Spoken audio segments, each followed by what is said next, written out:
This is a recording for Chapter 1 of Edmund Matatawabine's harvesting novel. Chapter 1. Tanyan was lost, good and lost, somewhere on the muskeg, away from his family, his community, with no idea of the direction home. "Oh, come on," he muttered through clenched teeth. "You're a Anishinaabe. You're supposed to know the land. You're not supposed to be lost." Serves me right, he thought to himself. There'd been an argument that morning at home. Not the first one, either. He'd gone stomping off into the bush without any thought as to which way he was going.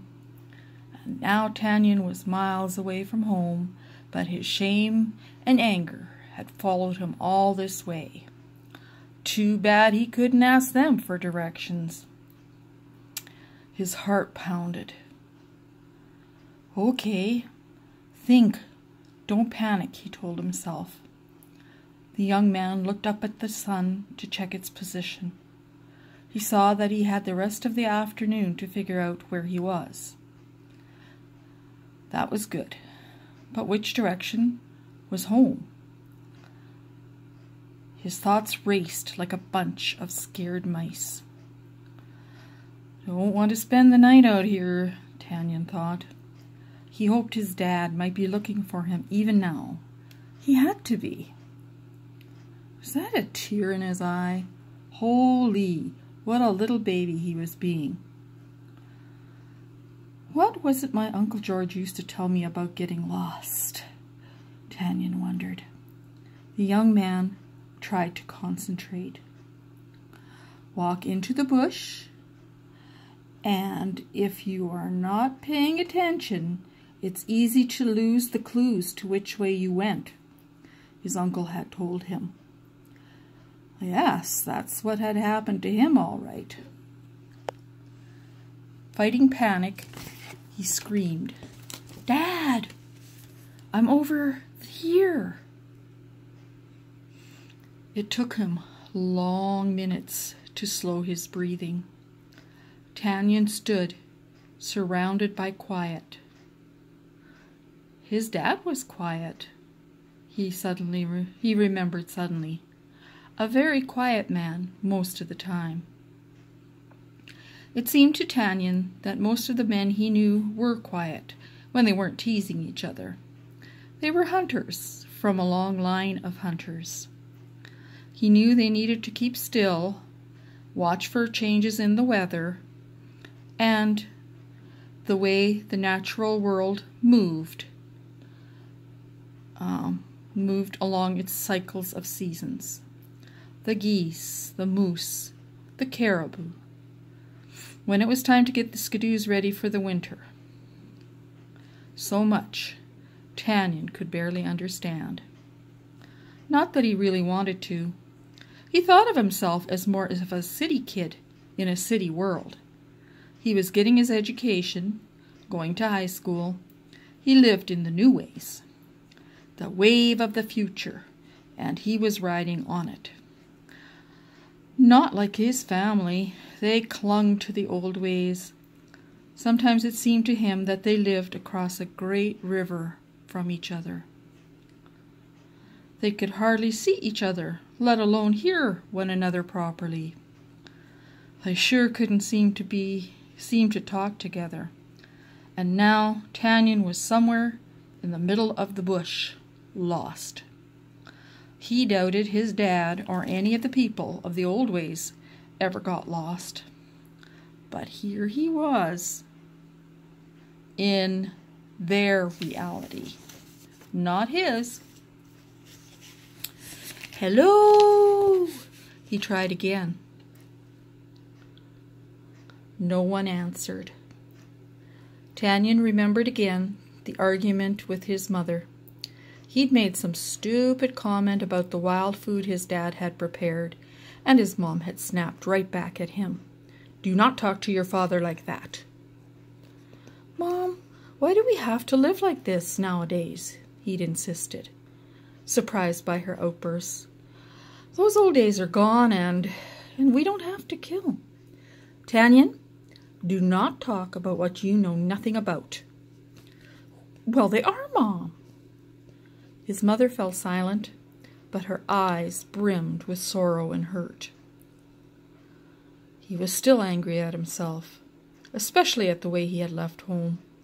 Like a little kid, he'd stormed out of the house, heading upriver with long strides and his head down. The breeze behind him had kept whipping his loose hair into his face and into his mouth. Spitting the hair ends out of his mouth, he knew his mother might have braided his hair if he'd asked, but he had had a big log of pride in his stomach just then. How long he stood there in his waves of panic and anger he didn't know. Sometime later, he had come to his senses and found himself by a wet clearing, a muskeg swamp. Good thing he hadn't gone stomping into that without looking. Tanyan hadn't noticed much around him in his anger and panic. Now he began to notice the flowers. It was summer, and many of them were in high blossom, as colorful as the print dresses the older people liked to wear. He began to hear things, too. Birds leapt chirping into the air away from the trees near him.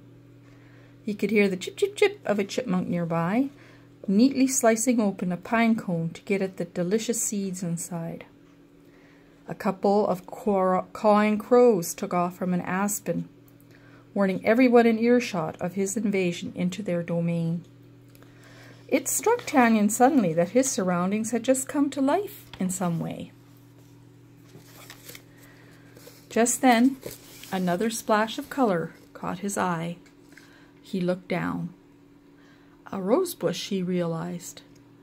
The rose flowers were gone, he noted, remembering that the roses changed in midsummer. He remembered, too, that the baby geese would just be learning to fly around this time. It occurred to him that the cawing crows must have had their nest close by where he had stood, and that they had small ones. Forgetting his recent misadventures for a moment, the young man looked more closely around him. Behind him, he noticed that the ground rose in a shallow embankment away from the swamp. "Hey, there's red willow over there," he breathed. "And there's the dark willow and the white willow.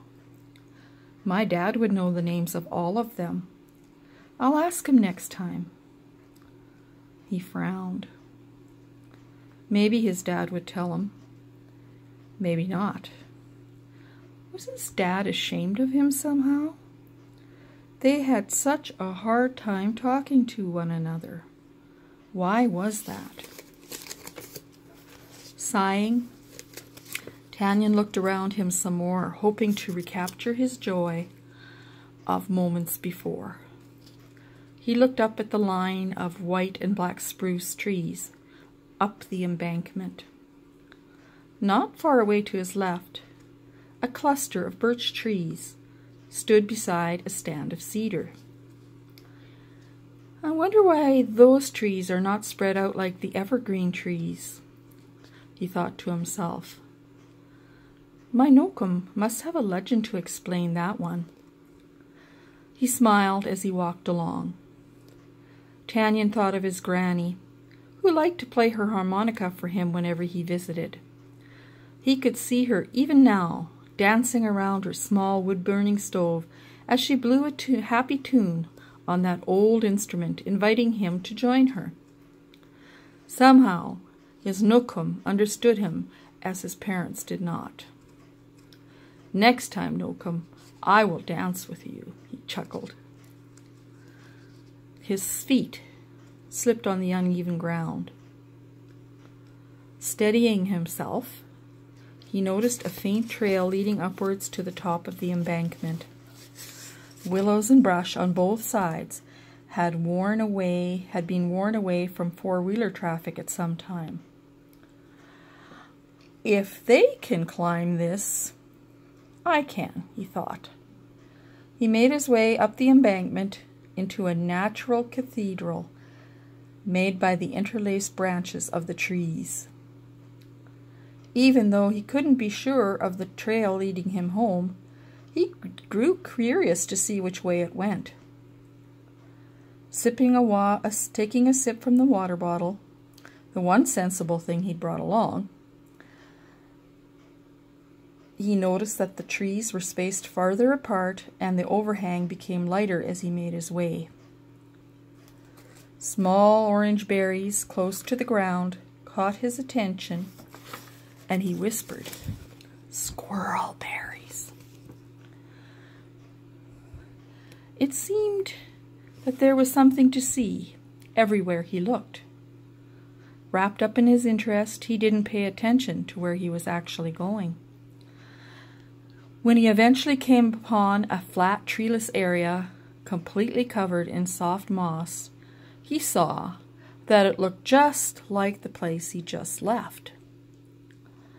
Worse, he now realized that he had neglected to mark his own trail. Something froze along his spine. Oh no. Struggling to remember the position of his shadow as he left the forest, he tried to guess where the trail might be. "I know one thing," he said aloud, fighting panic. "Talk loud and be your own companion." His dad had said that once. His dad would know to walk towards the trees because the trees usually stood along the waterways. Bigger trees would be where a river should be. The river would lead him home. But now he saw tall trees on 3 sides of him. Where was the waterway? The river. Was there a bend in the river, or were there 3 waterways, or more? And even if a channel headed toward the main river, what if there were a number of feeder channels leading into that one? Or wait, he remembered. Trees can stand around a lake, too. Okay, he decided. Go for the tallest trees. That's where I came from, I think. A little later, he was still walking through thick brush.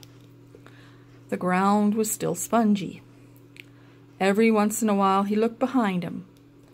It looked the same as what lay in front of him. Tanyan knew he was getting confused. Going ahead could mean going backward. He couldn't make out the sun's position under the leafy canopy, and his shadow was too short to be of much help in any case. Another thing his dad had said once or twice was that the best way to get found if you lost your way was to stay put. Tanyan slapped at his neck. Black flies were out. He started to sweat. It wouldn't be easy to stay anywhere around here. He kept walking. After another endless trek, he still was not out of the brush. He sped up his pace, fighting panic. After nearly stumbling, he stopped to calm himself and stood briefly, listening for any sound. He could hear his own heart. The trees around him swayed a little as the wind now picked up. The swaying shadows of the leaves further disoriented him. "Have to move on," he said to himself. "Find something familiar. A lake, a creek, anything. Help!" No one answered him. He fought for several long minutes to catch his breath and to control his panic. Hey, Tanyan remembered something from his travels on the river. The wind picks up when the tide comes. It usually comes in with the tide. If I walk into the wind, I should get to the river. Yes, that's it. Much later, he had yet to find the river. I must be walking in a circle.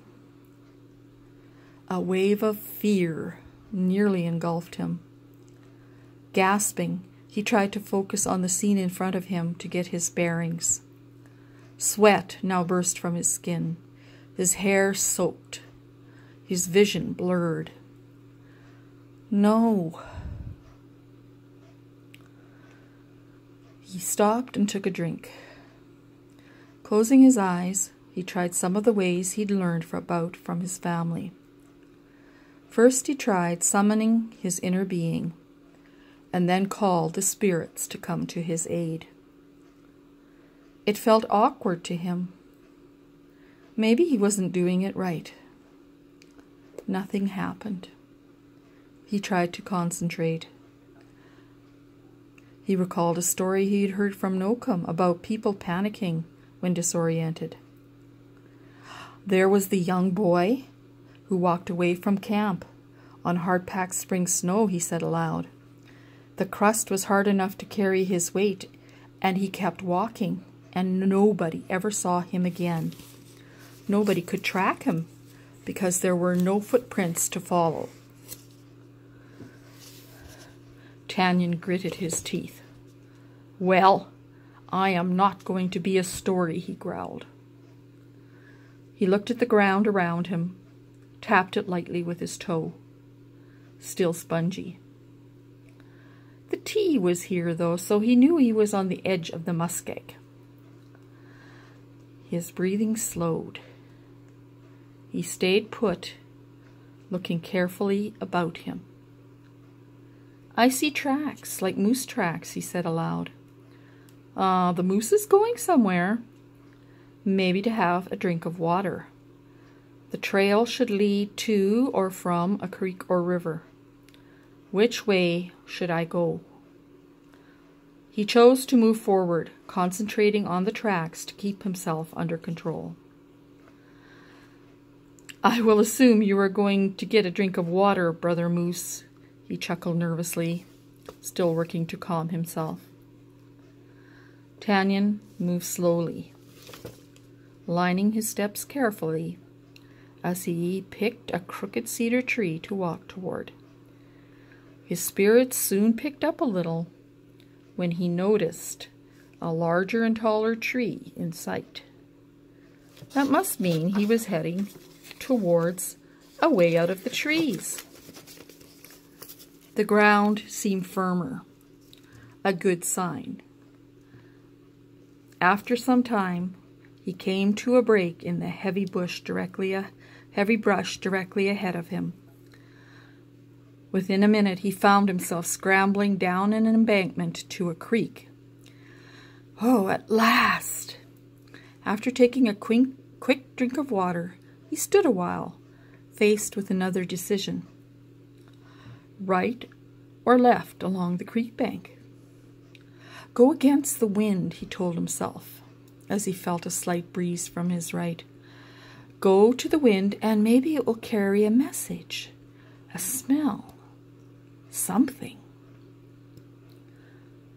The sun was now low, he noticed. It would get dark soon. His shaky legs told him that he had done enough walking for the day. He needed rest and something to eat. Above all, he needed shelter of some kind, and he had to secure one while the sun was still up. He remembered then the story he'd heard of a man who had had an accident in the bush and had had to make himself a shelter until he was found. He made a shelter on the side of a ravine, Tanyan muttered. Looking around, he noticed some parts of the creek bank were overhanging in places. That's what the man used. He found an overhang as a shelter. After selecting a likely site, Tanyan found some sticks and braced them to form walls on the open side. "Sure don't want this caving in on me all of a sudden," he said aloud. Once Tanyan had what he thought would be an adequate-sized space to sleep in, he found some long grass growing nearby. Carefully tugging out handfuls of the tall grass at the roots, he used them to enclose the open wall. After several more trips to gather grass, the shelter took shape. By then, the mosquitoes had discovered him, but he pushed himself all the harder. "Now the door," he said, swatting at the insects. It had grown dark as he had fashioned his shelter. When all was as ready as he could make it, Tanyan lay quietly on a mat of grass, using his little pack as a pillow. It was warm enough around him, but the damp air might eventually chill him. Nothing he could do about that, he realized. Tanyan covered his face with a handful of grass to keep the mosquitoes off. At least that seemed to work. At some point, he fell asleep. End of chapter 1.